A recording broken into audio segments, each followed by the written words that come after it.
একটা ম্যাচের 3টাতে নিশ্চয়ই ইচ্ছাকৃত আউট হননি, 0-তে আউট হয়ে গিয়েছিলেন ডিফারেন্ট ফরম্যাটে।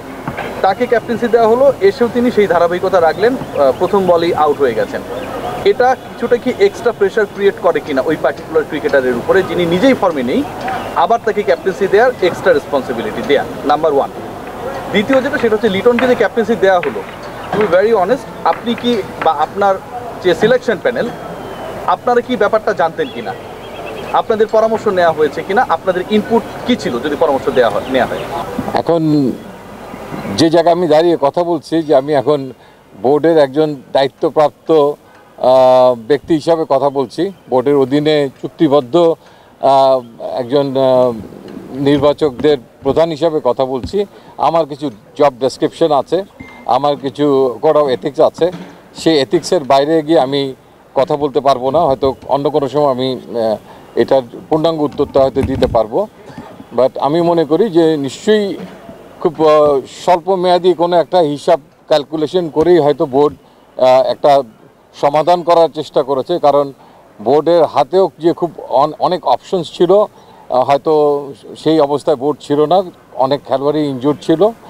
আর যে পজিটিভ সাইডটা আমি দেখি, যে একজন ব্যাটসম্যান যখন আউট অফ ফর্ম এবং সেটা যখন তিনি কন্টিনিউ করে যাচ্ছেন অ্যাজ এ নতুন দায়িত্ব পাওয়ার পরও, তখন তার টিম তাকে যে সাপোর্টটা করেছে টু মেক হিম অ্যাজ একজন বিজয়ী মানে দলের ক্যাপ্টেন হিসেবে দিন শেষে, আমার মনে হয় সেটা হয়তো তাকে অনুপ্রাণিত করবে। I think team has done a wonderful job for their captain. আমি পিছনের দিক থেকে শুরু করি।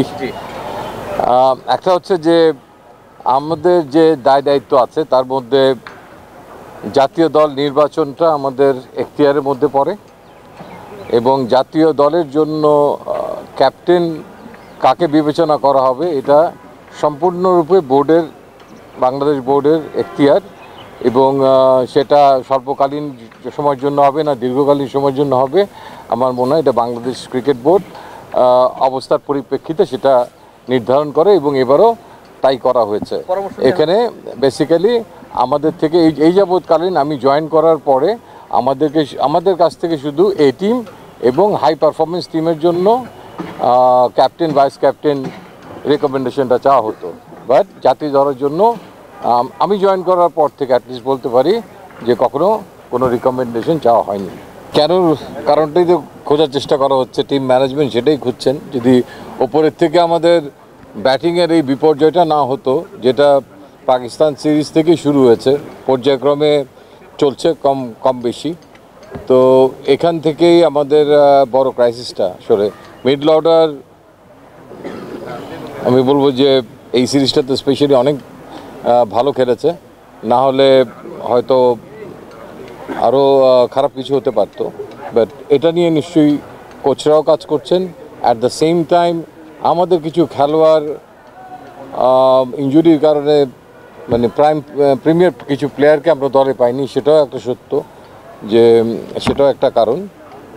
তো এটা নিয়ে নিশ্চয়ই কাজ করছে কোচরা, এটা কোচদের কাজ করার বিষয়, দে আর ওয়ার্কিং অন ইট। দেখেন, এখন আমরাও বুঝতে পারছি যে লিটন দাসের কাছ থেকে যা প্রত্যাশা দল আশা করে, যে কোয়ালিটির তিনি ব্যাটসম্যান, তিনি সাদা বলে ঠিক ততটা মোটেই ধারাবাহিক না। এই কারণে একটা টুর্নামেন্ট ডিসাইডিং ম্যাচেও কিন্তু আমরা তাকে দলের বাইরে রেখেছিলাম। তো এই মুহূর্তে তিনি T20 আমাদের একটা ফরম্যাটের ক্যাপ্টেন, একটা সিরিজ চলছে। আমার মনে হয় যে আমরা এত ডিটেইলে এটা নিয়ে এই মুহূর্তে কথা বলার জন্য আমি মনে হয় এটা আদর্শ সময় না। তবে এতটুকু বলতে পারি, we are certainly concern about the way he is getting out, and near future যদি সেখানে কোনো কিছু মেরামতের প্রয়োজন হয়, মেরামতের জন্য কোচরা আছেন। যদি সাময়িক বিরতি নেওয়ার প্রয়োজন হয়, তার জন্য কোচরা আছেন। অথবা তিনি যদি আগামীতে আরও দুটো খেলা আছে, সেখানে আবার ফেরত আসতে পারেন। আসলে সন্তুষ্ট জায়গাটা তো কখনোই শেষ হয় না, মানে কেনা আরও বেটার করতে চায়। প্রতিদিনের কাজকে তারপরের দিন চ্যালেঞ্জ করাটাই is most important. Unless team আপনাকে কমফোর্ট জোনে নিয়ে যদি যায় with the performance, then you can be comfortable. But সেই জিনিসটা ঘটছে না। তবে আমরা আমাদের প্রসেসটাকে ঠিক রেখেছি। আমার মনে হয় যে পর্যায়ক্রমে যে ট্রেনিংটা শুরু হয়েছে হাই পারফরমেন্স অ্যান্ড টাইগার্সের মাধ্যমে। এই T20 ফর্মেটে আপনারা NCL দেখতে পাচ্ছেন এখন, এবং পর্যায়ক্রমে আপনারা এতটুকু আমি বলতে পারি যে ওভারনাইট তো ওগুলো রাতারাতি চেঞ্জ করা সম্ভব না, তবে আগে যেমন কিছু খেলোয়াড়, অনেক খেলোয়াড়ই 3টে ফর্মেটই খেলতো, পর্যায়ক্রমে অনেকেই সরেও গেছে, তারা অবসর নিয়েছে। পর্যায়ক্রমে আমরা কিছু স্পেশালাইজ প্লেয়ারকে দলভুক্ত করার চেষ্টা করব ফর্মেট অনুযায়ী, if they come up to their mark. দেখেন, ভবিষ্যৎ নিয়ে ইটস টু আর্লি। আপনি যেটা প্রশ্নটা করছেন, ছুড়ে দিয়েছেন আমাকে, ইটস মিন যে এরপরে আমাদের চ্যাম্পিয়ন্স ট্রফির দিকে আপনি আঙ্গুল দিয়েছেন। আমার মনে হয় মানে সময় সবচেয়ে সেরা উত্তরটা দিতে পারবে। স্টিল আমরা মনে করি Mehedi Miraz is a very good bowler. হয়তো অনেকেই জানেন যে he is suffering for his groin problem এর জন্য। তো আমরা ইতিপূর্বে কিন্তু বলেছি যে Sheikh Mahadi is a very specialised bowler আমাদের T20-র জন্য, এবং T20 বিশ্বকাপে কিন্তু আমরা মেহেদী মিরাজের থেকে তাকে অ্যাজ এ বোলার হিসাবে এগিয়েও রেখেছিলাম।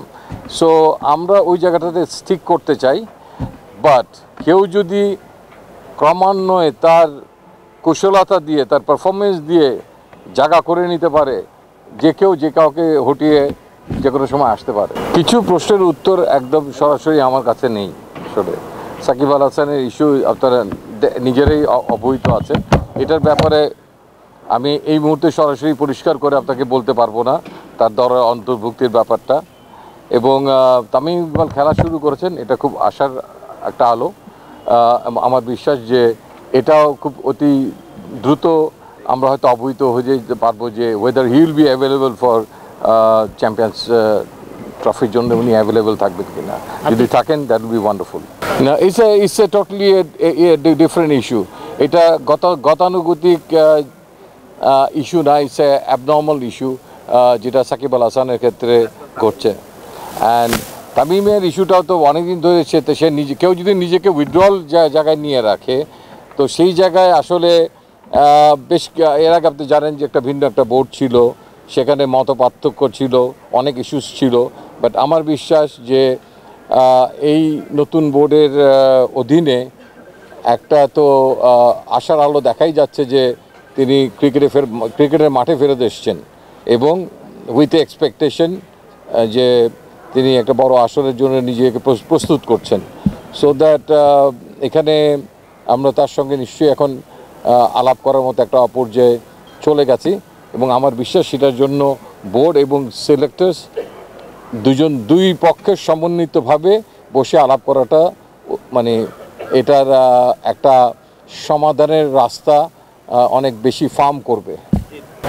তামিমকে আরও শানিত হতে হবে, তার ফিটনেসকে আরও ইমপ্রুভ করতে হবে। যখন সে একটা জিনিসের জন্য ডিজায়ার করবে, তখন ডেফিনেটলি যে খেলোয়াড়টা এতদিন ধরে ইন্টারন্যাশনাল ক্রিকেট খেলছে, সে জানে যে গ্লোবাল টুর্নামেন্টে খেলার জন্য নিজেকে কিভাবে শানিত করতে হয়, কিভাবে প্রস্তুত করতে হয়, কী ধরনের সহযোগিতা he will expect or board will offer. I think এই সমস্ত ব্যাপারগুলো কোনো বাধা হয়ে দাঁড়াবে বলে আমি কখনোই মনে করি না।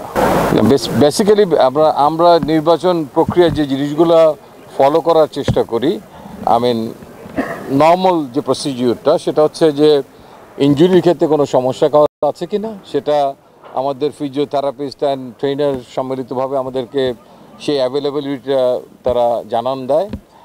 এর বাইরে যদি কোনো কারণে অন্য কোনো ভিন্ন কোনো ইস্যু, রাজনৈতিক ইস্যু কিংবা এর বাইরেও যদি কোনো ইস্যু আসে, সেখান থেকে যদি আমরা বোর্ড কর্তৃক অবহিত হই যে এই খেলোয়াড়টি এই সিরিজে কিংবা এই আসন্ন সিরিজে নির্বাচনের জন্য অ্যাভেলেবল না, তাহলে আমরা সেই দিক নির্দেশনা পালন করি। আমরা we are looking forward, board আমাদেরকে যেভাবে গাইড করবে আমরা সেভাবেই আমরা আগাবো। ইনফ্যাক্ট যখন অনেক এওয়ে ট্যুর থাকে তখন আমাদের জন্য আসলে অনেক কিছু হ্যান্ডেল করা খুব মুশকিল হয়ে যায়, মানে যেখানে যেতেই 2-3 দিন লেগে যায়। এই সিরিজটাই যদি দেশে থাকতো, আই বিলিভ সেখানে হয়তো আপনারা কিছু চেঞ্জেস দেখতে পেতেন, যেটা নাকি আমরা খুব র্যাপিড, খুব কুইক কোনো পদক্ষেপ হয়তো নিতে পারতাম। তো আগামীতে যে বিশ্বকাপ আমাদের আছে, তো সেটার জন্য আমরা কিন্তু ইতিপূর্বেই বলেছিলাম যে আমরা আসলে এই সিরিজটার পর থেকে আমাদের সামনে যে বিপিএল আছে সেটাকে আমরা ক্লোজলি মনিটর করব।